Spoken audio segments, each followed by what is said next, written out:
The pine trees stood like sentinels around my ranch cabin, their towering shadows stretching long across the morning grass. I'd spent 5 years building this place with my own hands. Stone chimney, rough-sawn cedar siding, a porch that creaked, just right when you stepped on it. It wasn't fancy, but it was mine. It was home. The land had been in my family since the 1950s. Back then, Pine Hollow was just open range, wild and untamed. Over time, the world shifted. Cities crept closer. Roads multiplied. Then, about 2 years ago, the HOA moved in. Clearview Estates, with their cream-colored McMansions and gated mailboxes. At first, I didn't mind them. Let people live how they want. But that changed the day she moved in. Her name was Karen Whitmore. She drove a pearl-white SUV with tinted windows and personalized plates that read K. Doc Whitmore. From the moment she rolled into Clearview, she acted like she was sent to govern. Tall, immaculately dressed, with a bob cut sharp enough to slice glass and a clipboard that never left her hand, Karen declared herself the enforcement officer of the HOA. I first met her on a Monday morning in spring.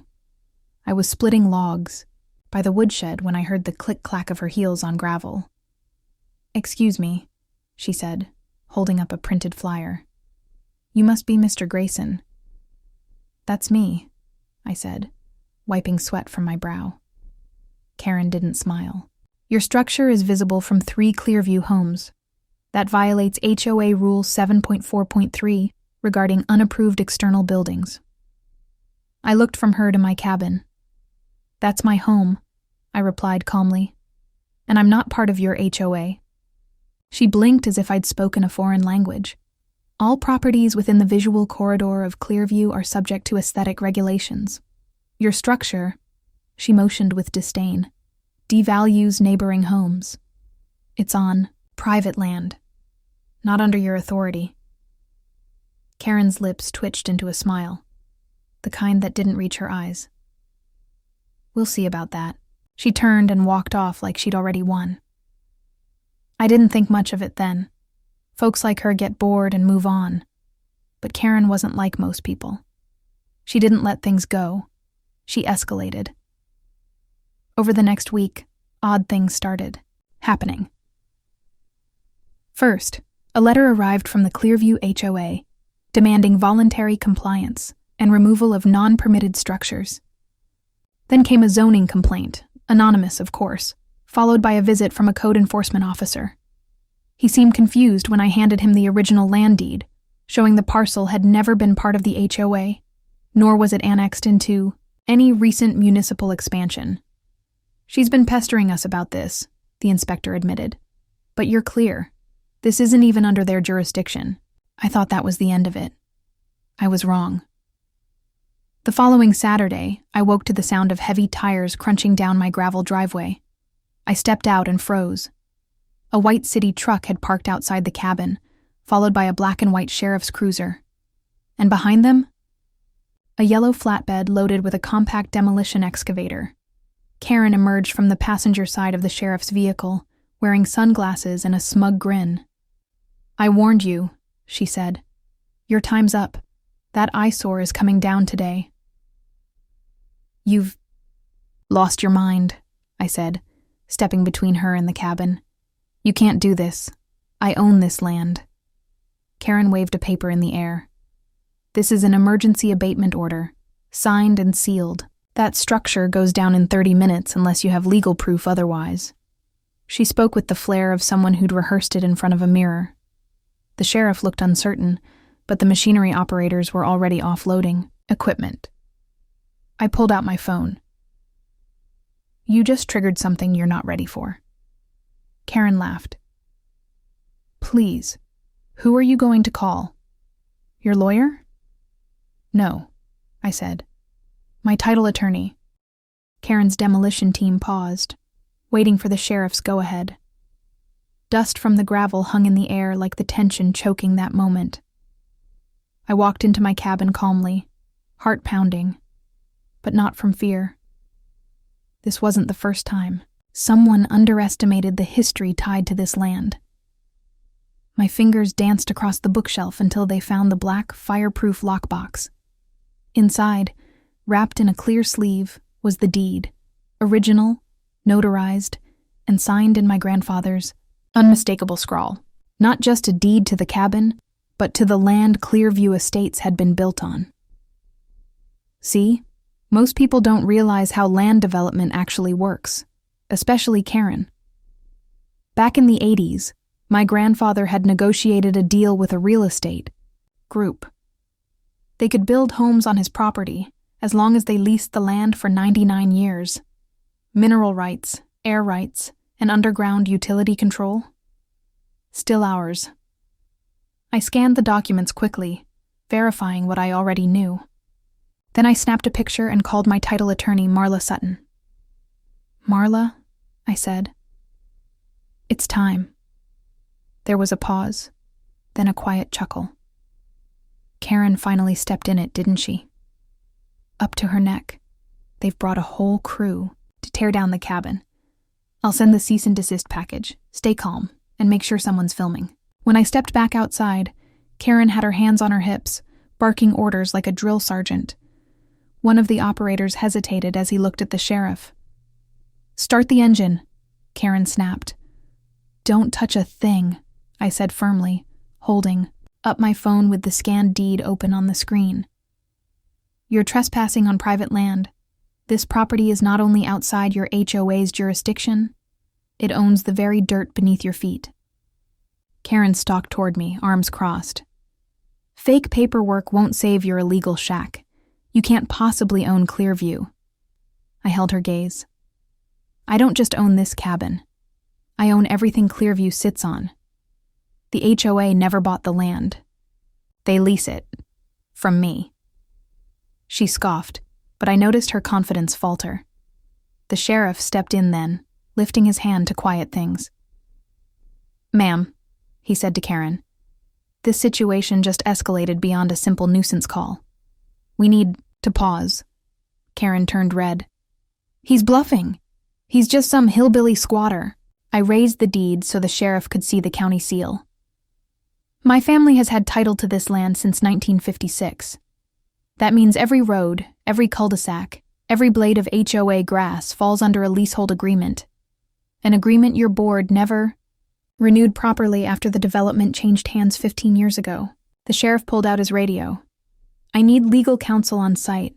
Possible wrongful enforcement." Karen opened her mouth, then closed it again. She was realizing this wasn't going her way. My phone pinged. A fresh email from Marla popped up, with the official cease and desist order, addressed to the sheriff's department and the city's zoning office. I forwarded it to the deputy's tablet. The demolition crew, sensing the shift in authority, began reloading their equipment. One guy muttered, "I told you this felt off." Karen stood frozen, a storm brewing behind her eyes. "This isn't over," she said. I smiled. "Oh, but it is. For you, anyway." She stormed back to her SUV, peeled out so fast her tires kicked up half my driveway. The sheriff gave me a long look. "She really didn't know, did she?" "Nope." He shook his head. "Well, she knows now." That night, the Clearview Facebook page exploded. Screenshots of my deed, the zoning maps, the historic land registry, all public information now, spread like wildfire. And with it came the unraveling of Karen Whitmore's carefully constructed empire. I didn't have to lift a finger. The truth did all the damage for me. Karen vanished for 2 days. Not a peep from her or the HOA. The demolition threat had backfired spectacularly. But I knew better than to think someone like Karen would go quietly. People like her don't admit defeat. They plot comebacks. So, I stayed ahead. By Monday morning, I was sitting across from the new acting city zoning manager. My attorney Marla was at my side, flipping through documentation like it was ammunition. "As you can see," Marla said, pointing to a highlighted clause in the original land lease. Clearview Estates exists on land leased from the Grayson family. The lease was never updated when the development changed ownership. That makes their presence conditional and revocable. The manager nodded slowly, stunned.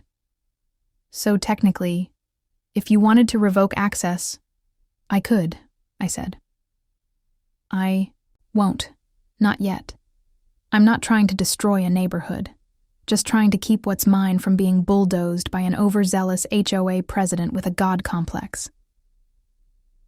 We filed an official letter of declaration with the city, notice of land, ownership, lease irregularities, and my intention to renegotiate access.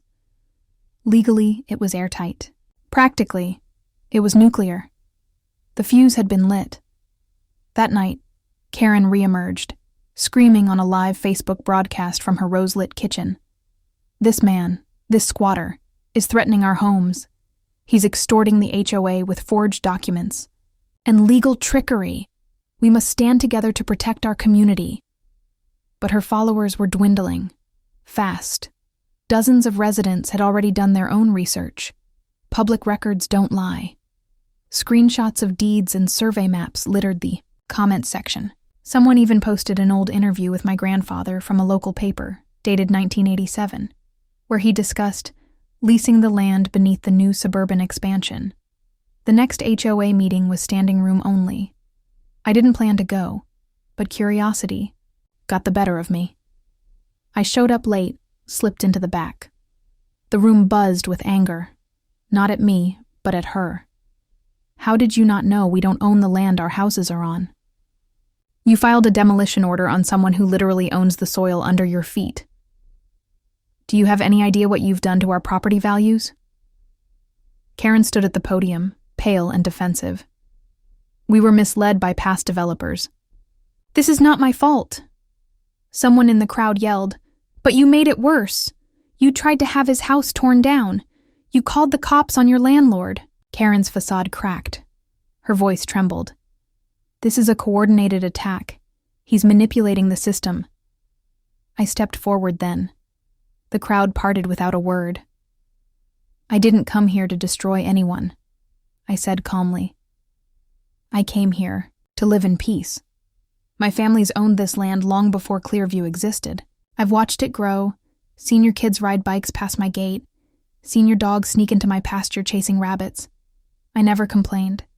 I never asked for anything. But your president tried to erase me. The room went dead quiet. Now I'm not asking for eviction, I continued. I'm offering new terms, reasonable lease rates, shared maintenance, mutual respect. That's it. A man in a golf shirt near the front stood up. And if we say no? Then the legal lease expires in 60 days. After that, every driveway, every utility line, every road becomes an act of trespass. I'd hate for it to come to that. Murmurs filled the room, residents whispering, calculating, realizing that their very homes were balanced on my goodwill.